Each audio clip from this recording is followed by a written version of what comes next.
Welcome po sa Law, Life, and Love podcast, and this is our second episode, and we have a very special topic for tonight. Ito po ay yung tinatawag nating separation pay.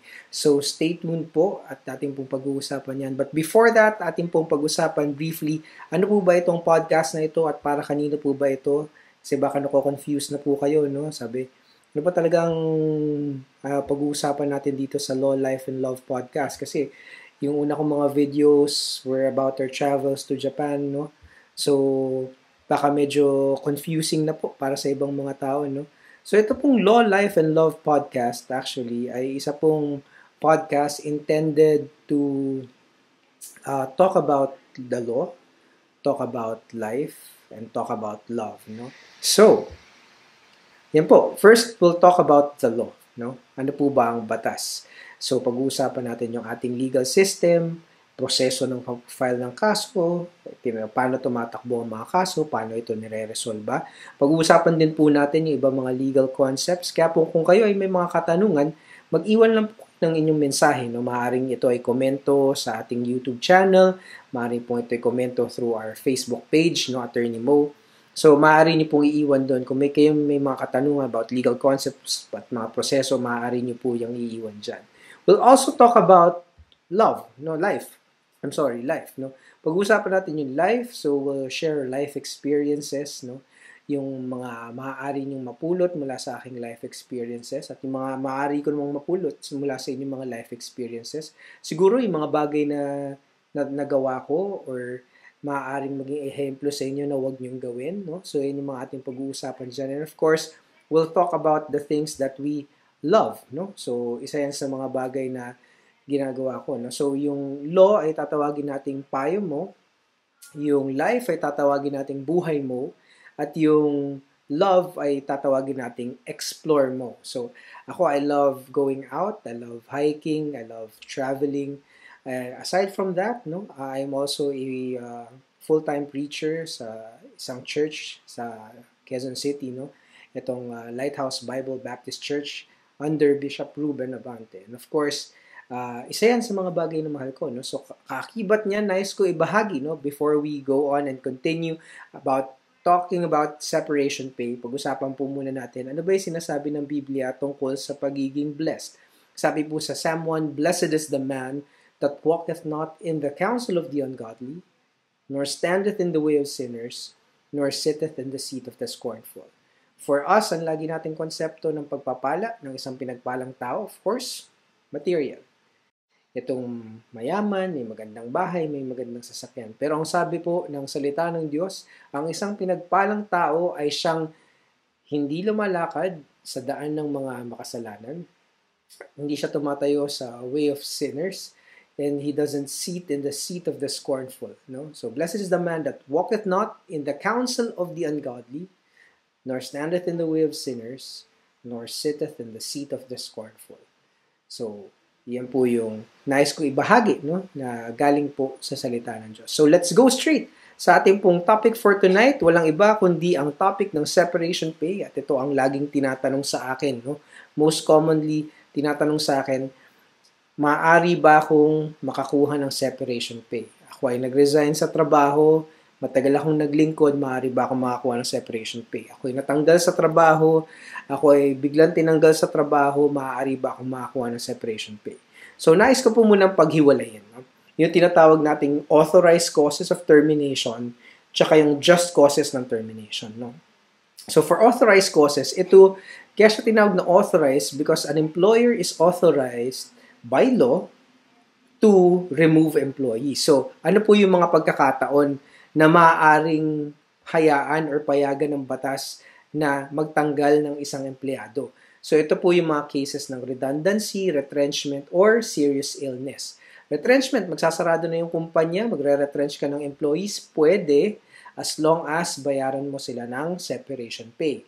Mag-i-install ka, mag-automate ka, papalitan mo ng mga makina, or mag-streamline ka ng process mo, maaari mong gawin yan as long as bayaran mo sila ng separation pay. May empleyado ka na malubha ng sakit, sa iyong tingin ay hindi na siya makakapaglingkod makakapagtrabaho, no, makakapaglingkod ng maaari mong gawin yan as long as bayaran mo siya ng separation pay. So, yan yung mga tinatawag nating authorized causes, no? Ngayon, balik tayo dun sa tinatawag naman nating mga just causes for termination, no? So, ito naman tinatawag nating serious misconduct, habitual neglect of duty, fraud, etc., no? So, sa pagkakataon na ito, di ba, yan naman yung mga pagkakataon na pinapayagan ng batas na magtanggal ka ng isang empleyado sapagkat siya ay may nagawang mali. So, serious misconduct, habitual neglect of duty, yan yung mga pagkakataon na yan. No? So, sa pagkakataon na ito, kailan ba na ang isang empleyado ay maaaring bayaran ng tinatawag nating separation pay?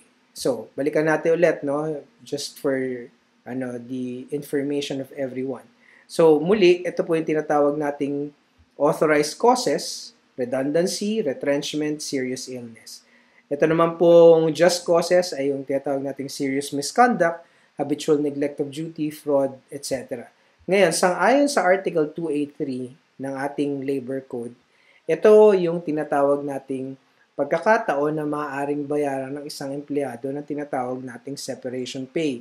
So, dito sinasabi, di ba, the worker affected thereby shall be entitled to a separation pay equivalent to his 1 month pay, at least 1 month pay for every year of service, whichever is higher, in case of retrenchment, to prevent losses, and in case of closure or cessation of operations of the establishment or undertaking not due to serious business, the separation pay shall be equivalent to 1 month pay or at least 1/2 month pay for every year of service. So, yan po yung tinutukoy ng mga pagkakataon na dapat pong bayaran ng separation pay ang isang empleyado. Malinaw po rito na hindi po kasama dito yung mga taong nag-resign. Hindi rin po kasama dito yung mga taong tinanggal for just causes.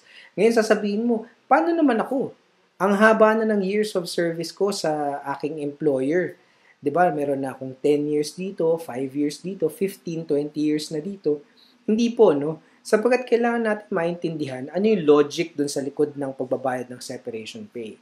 Ang logic po behind sa pagbabayad ng separation pay is to somehow cushion yung effect po ng biglaang pagkakatanggal ng isang empleyado sa kanyang trabaho. Tandaan po natin na ang trabaho po natin ang ating means para po sa ating kabuhayan.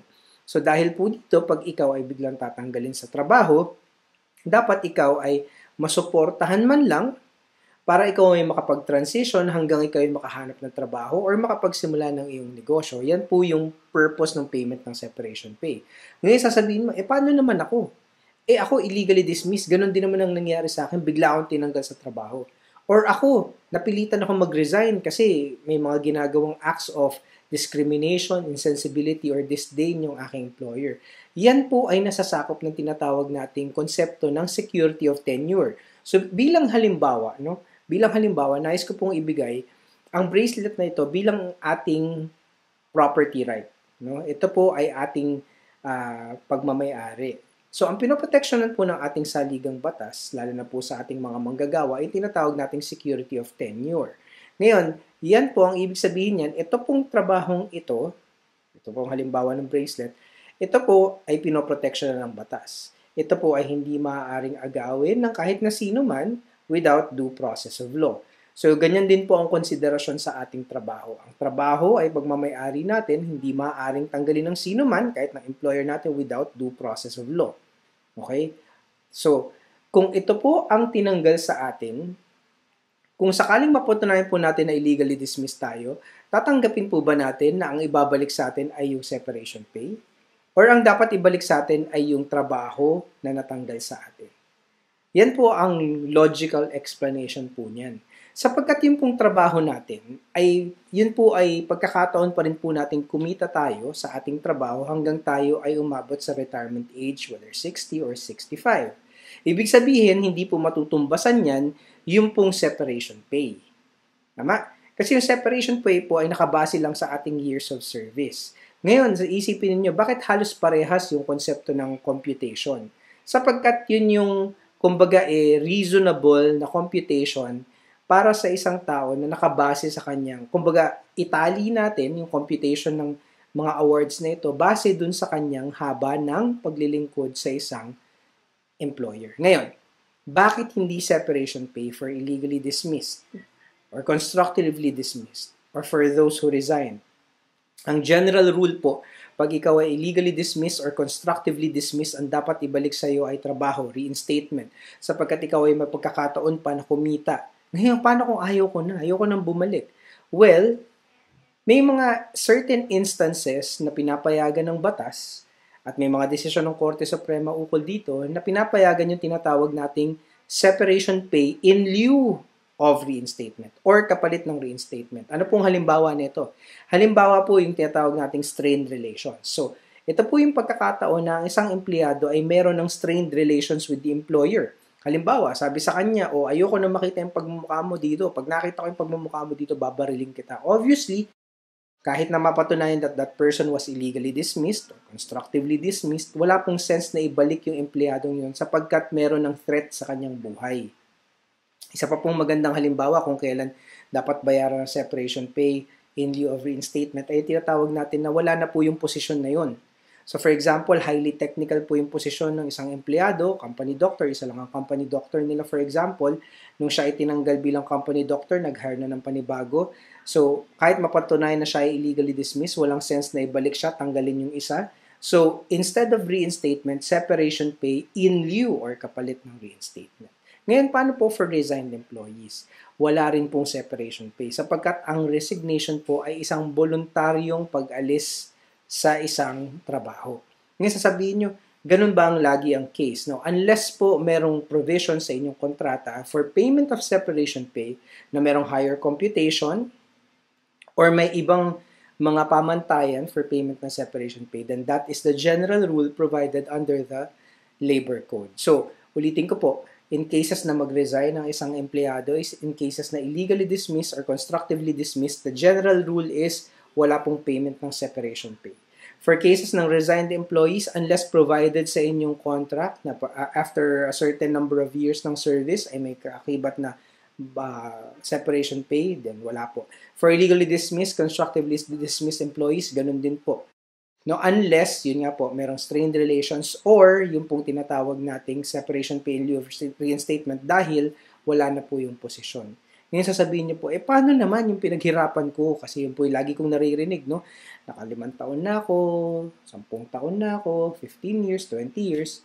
Ito po lagi kong tanong. Ano po ang basehan natin at kailan siya babayaran ng separation pay? So, pag 1 taon na po ba siya? 5 taon na po ba siya? 15 years? Kasi po, ang katotohanan niyan, mas magiging hindi po fair, no? Pagka ang ginawad po natin for every time an illegally dismissed employee is separation pay. Kasi, tingnan niyo po ang pinoproteksyonan ng batas ay security of tenure. Ibig sabihin na ikaw ay makapagpatuloy sa iyong trabaho.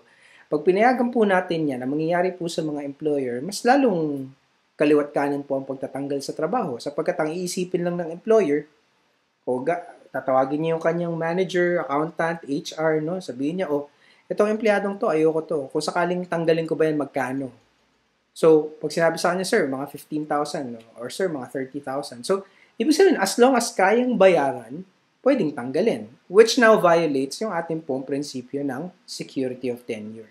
Kaya po ang prinsipyo natin when it comes to separation pay, ito ay ginagawad lang for authorized causes.